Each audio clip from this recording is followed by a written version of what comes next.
Hello student, आप सभी का स्वागत है एसएस मैथ्स एकेडमी में। और बच्चों, इस लेक्चर से हम स्टैटिस्टिक्स का एक और इम्पोर्टेंट कंसेप्ट जानेंगे जिसका नाम है mode.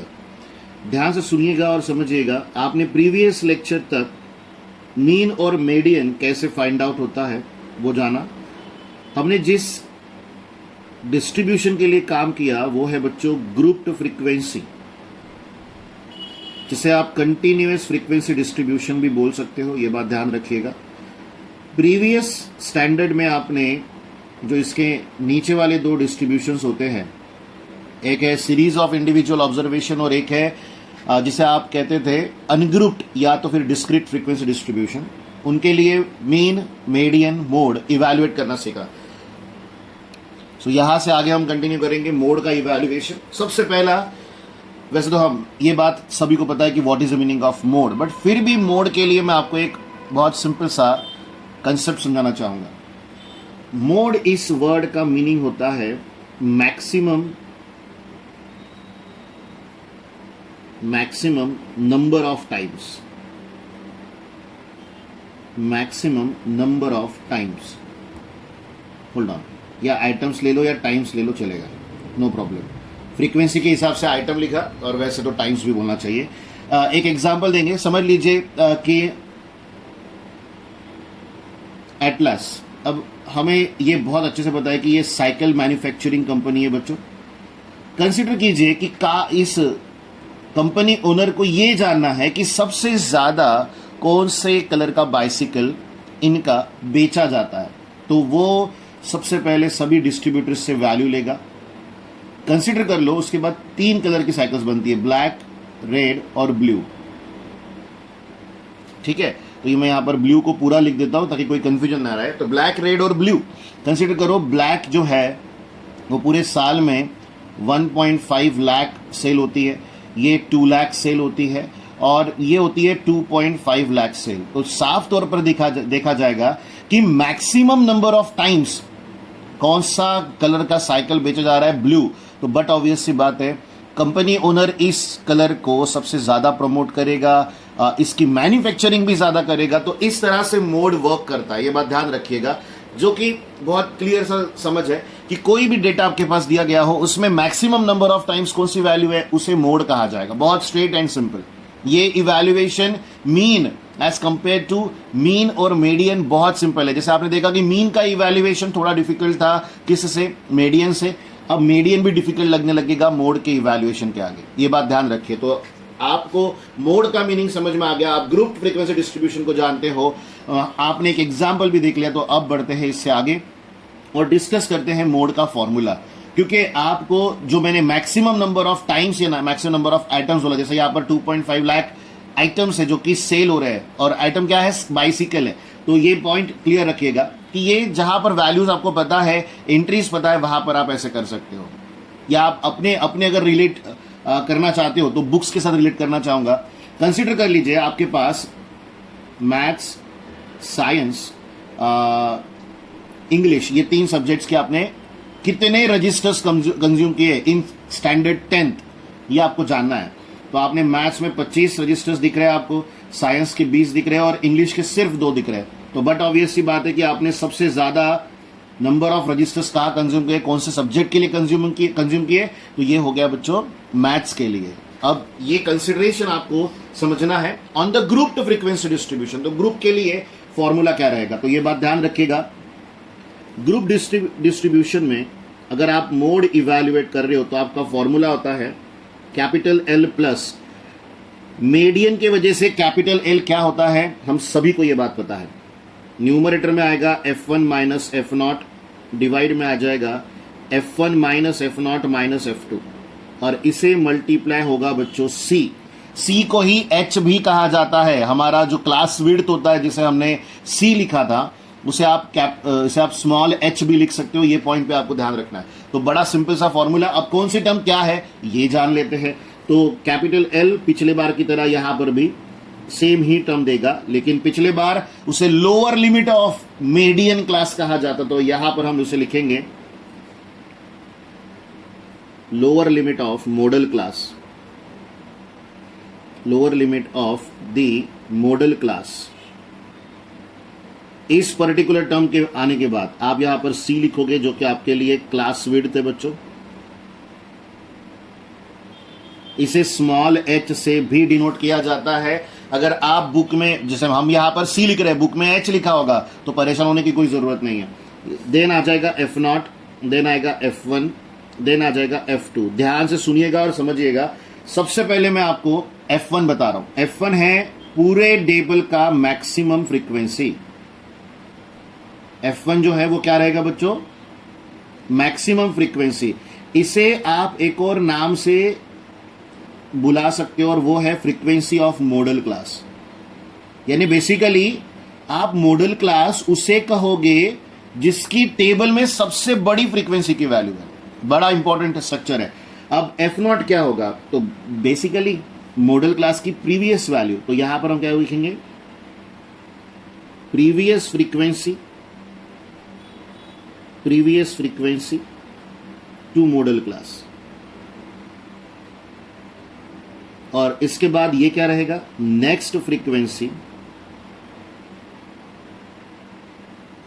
Frequency to modal class. तो ये रहा आपका F0, F1, F2 ये टर्म्स, और L और L, तो L और C सॉरी। तो ये है कंसिडरेशन। आई होप कि आपको मोड का फॉर्मूला समझ आ गया। अब बच्चों मोड का फॉर्मूला हमने समझ लिया तो उसके न्यूमेरिकल्स भी हमें समझने हैं। तो यहां पर ध्यान दीजिएगा, रिपीटेडली कहूंगा, evaluation of mode is much easier as compare to the previous two measures of central tendency. तो यहां पर आ जाएगा एग्जाम्पल नंबर 1, बहुत ही इंटरेस्टिंग। ध्यान दीजिएगा, यहां लिखा गया है the classification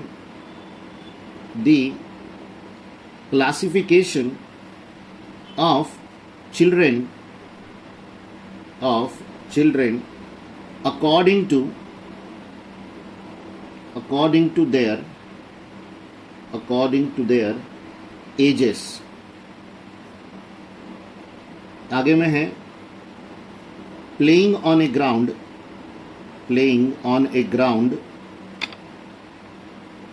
is shown in the following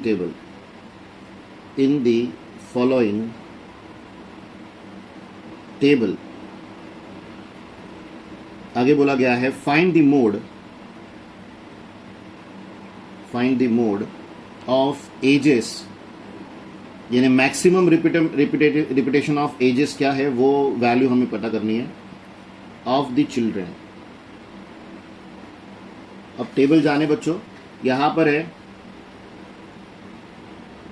age group of children. ये बात ध्यान रखिएगा, किसी भी बच्चे का एग्जैक्ट एज लेकर आप, यानी अगर आपके पास 100 नंबर ऑफ चिल्ड्रेन है, आप उन्हें एज पर डिस्ट्रीब्यूट करना चाहते हो, तो हर बच्चे का अगर एग्जैक्ट एज आप देखोगे तो वो सम ईयर्स और सम मंथ्स में होगा। इस वजह से उसे एक ग्रुप में फॉर्म किया जाता है, इसलिए उसे एज ग्रुप कहा जा रहा है। और बट ऑब्वियस सी बात है कि वो इन ईयर्स होगा। इसके आगे यानी मंथ्स को वहां पर इंक्लूड कर लिया जाएगा। जैसे किसी बच्चे का एज है 4 years 5 months, तो वो 4 to 5 के एज ग्रुप में आ जाएगा। ये मैं आपको एक छोटा सा एग्जांपल दे रहा हूँ, ये बात भी ध्यान रखिएगा। तो यहाँ पर है नंबर ऑफ चिल्ड्रेन। तो बच्चों पहला एज ग्रुप है 6 to 8, जहाँ पर 43 चिल्ड्रेन है। उसके बाद है 8 to 10, एंट्री है 58। नेक्स्ट इज 10 to 12, 2 की गैप चल रही है, दिख गया हमें, यह आ गया 70। देन 12 to 14, यहाँ आ गया 42। देन आ गया 14 to 16, देन आ गया 27। तो ये रहे आपके क्या एग्जाम्पल नंबर 1, जहां पर हमें क्या इवैल्यूएट करना है, मोड इवैल्यूएट करना है, और ये रहा वो टेबल जिसकी हेल्प से हम वो इवैल्यूएट करेंगे। तो आपको जब यहाँ पर सॉल्यूशन बनाना है तो सबसे अच्छी बात क्या है कि आपके पास टेबल है, इस टेबल में सबसे बड़ी फ्रीक्वेंसी क्या है वो ट्रेस कर लो। तो ये है आपका F1 बच्चों। इसका मतलब है कि ये जो इंटरवल है जो हमें गिवन दिया गया है, जिसे मैंने अभी क्या किया, एक रेक्टेंगुलर बॉक्स बनाया, ये मॉडल क्लास है बच्चों।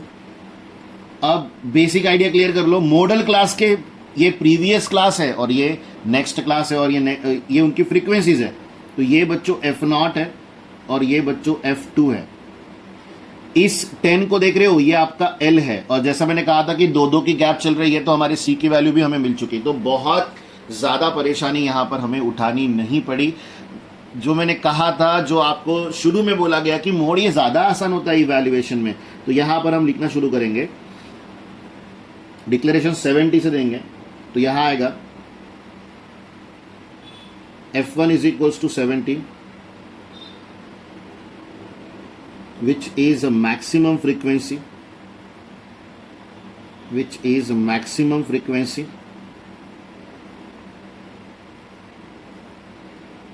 maximum frequency. Therefore modal class is, therefore modal class is क्या आ जाएगा बच्चों, 10 से 12। तो अब आप यहाँ पर L लिख लो 10, C लिख लो 12 माइनस 10 2, उसके बाद F0 लिख लो जो कि 58 है, फिर लिख लो F2 42 है, और F1 हम ऑलरेडी मेंशन कर चुके। तो अब हमें ज़्यादा कुछ नहीं करना है, मोड का फॉर्मूला लिखना है, और मोड के फॉर्मूला L प्लस क्या होगा बच्चों, F1 minus F0 upon 2F1 minus F0 minus F2।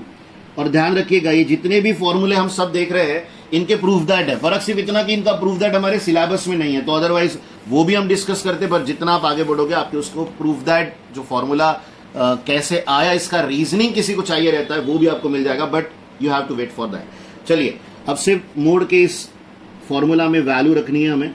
सो L की वैल्यू जो थी वो 10 है बच्चों, देन आ गया plus F1 minus F0 upon 2 into F1 minus F0 minus F2 multiply आ जाएगा बच्चों C क्लास विड्थ से, क्लास विड्थ 2 है, सिंपल सा कैलकुलेशन, देन 10 प्लस 70 माइनस 58 12 होगा बच्चों, ये हो गया 140, यहां पर ये हो गया बच्चों 60 100 मल्टीप्लाइड बाई 2। कैलकुलेशन मैन्युअली करने हैं, इसलिए पहले से ही आदत लगा के रखना कि हम मैन्युअली आंसर्स निकाल सके। तो यहाँ पर 40 आ गया मल्टीप्लाइड बाई 2, 2 से ये रिड्यूस होगा 20, देन ये अगेन रिड्यूस होगा बच्चों 2 से, तो यहाँ 6, यहाँ 10 हो गया, फिर से रिड्यूस तो 3, और यहाँ आ गया 5, 3/5 रिड्यूसेबल नहीं है, दोनों प्राइम नंबर्स हैं, तो यहाँ 10 प्लस 5/3 आ गया 50, 53/5, 53/5 बोले तो बच्चों 10.6 होगा। तो ये रही मोड की वैल्यू। तो जो मोस्ट रिपीटेड वैल्यू है डेटा की वो है कौन सा एज बच्चों, 10.6। तो आप फाइनली यहां पर जो डिक्लेरेटिव सेंटेंस होता है वैल्यू आने के बाद वो लिख पाओगे। तो यहां आ जाएगा therefore the mode of the ages, mode of the ages of children playing on the ground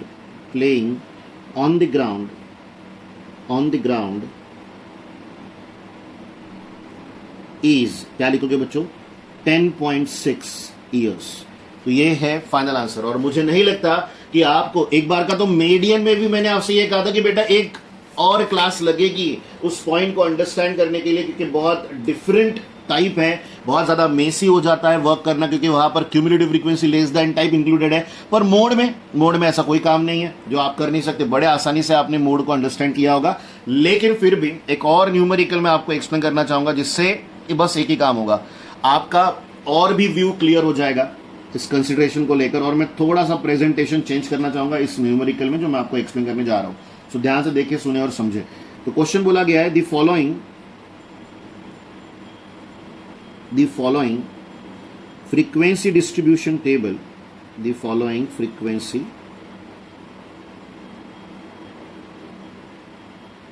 distribution table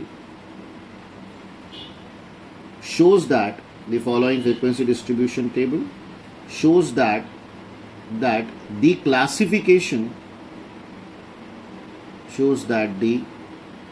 classification of the number of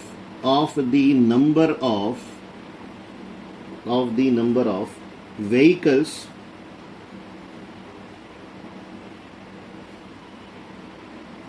and the volume of petrol filled filled in them. सो यहाँ आ जाएगा find the mode of the volume. Find the mode of the volume. तो ये है आपका given data. अब table में आपको दिया गया है पेट्रोल फील्ड. ऑब्वियस है वो इन लीटर होगा बच्चों.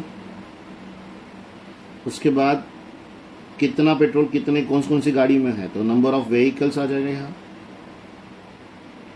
सो फाइनली यहाँ पर आएगा 1 से 3 33 व्हीकल्स है, 4 to 6 40 है, 7 to 9 27 है, उसके बाद 10 to 12 18 है, देन 13 to 15 12 है. अब यहाँ पर एक सिचुएशन उन्होंने हमें दी है और सिचुएशन हमारे लिए जो है वो कॉन्ट्राडिक्टरी है, क्योंकि यहाँ पर जो क्लास इंटरवल्स है, जिन्होंने नोटिस कर लिया होगा, जिन्हें प्रीवियस क्लास याद है, उन सभी को ये बात समझ आ गई कि सर यहाँ पर जो डेटा दिया गया है वो कंटिन्यूअस नहीं है, हमें उन्हें कंटिन्यूअस बनाना पड़ेगा. और कंटिन्यूअस बनाने के लिए क्या यूज किया जाता है बच्चों?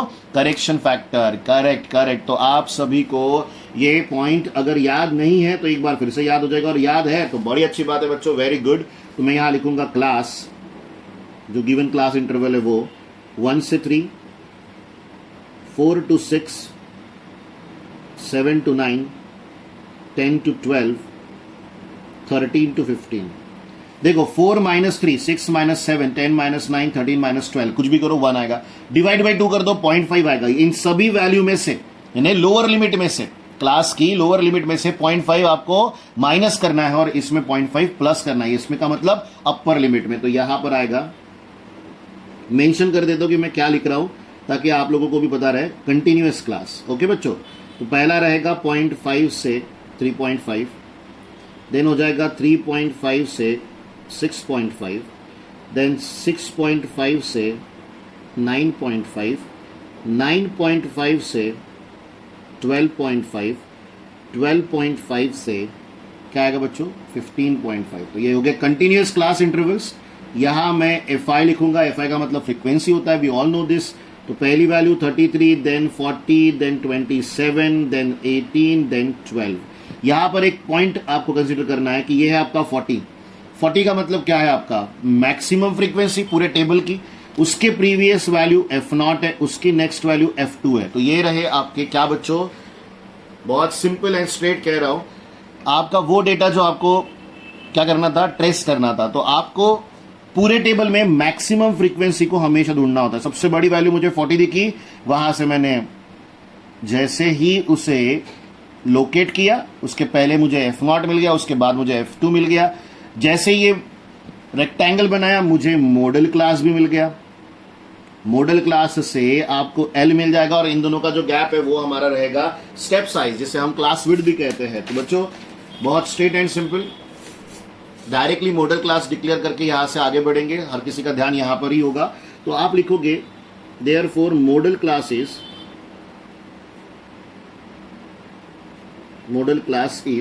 कौन सा क्लास आया था बच्चों?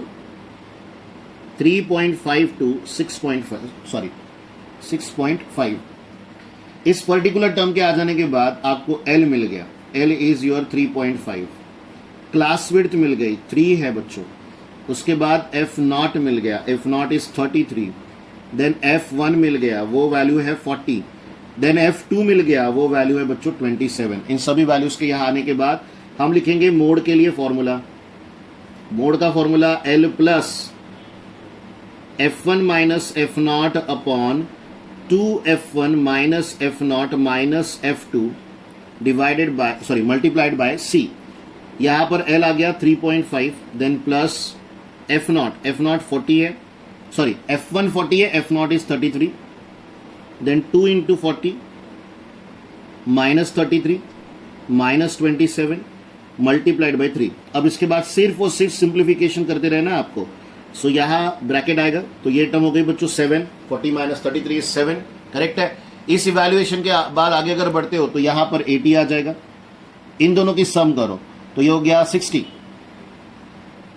मल्टीप्लीकेशन में 3. यहां से आगे बढ़ते हो 3.5 प्लस 7 इंटू 3 न्यूमरेटर में आएगा, डिनोमिनेटर में आ रहा है 20, दोनों का डिफरेंस। सो अगर आप इसे और सिंप्लीफाई करते हो तो 3.5 प्लस 21 बाई 20 आ जाएगा। 20 अगर यहाँ मल्टीप्लाई करते हो आप तो 60, बहुत लंबा कैलकुलेशन जाएगा। तो इससे बेहतर आइडिया मेरे पास है जो कि बहुत ही स्ट्रेट एंड सिंपल। ये जो टर्म आपको दिख रही है यहाँ पर आपको 21 को डिवाइड करना है 2 से, करेक्ट है, तो वो आएगा 10.5। 0 से डिवाइड करोगे तो वो आएगा 1.05। तो ये हो गया 21/20 का डेसिमल पॉइंट प्रेजेंटेशन। अब इसे ऐड कर लो तो 3, 5 + 0 5, करेक्ट। तो यहां पर आ जाएगा बच्चों 4.55। तो ये है रिक्वायर्ड मोड का इवैल्यूएशन। यहां पर आंसर डेसिमल में आया है, ये बात ध्यान रखिएगा। सो फाइनली हम डिक्लेरेशन दे पाएंगे यहां, जो कि होगा therefore the mode of the volume, therefore the mode of the volume of petrol filled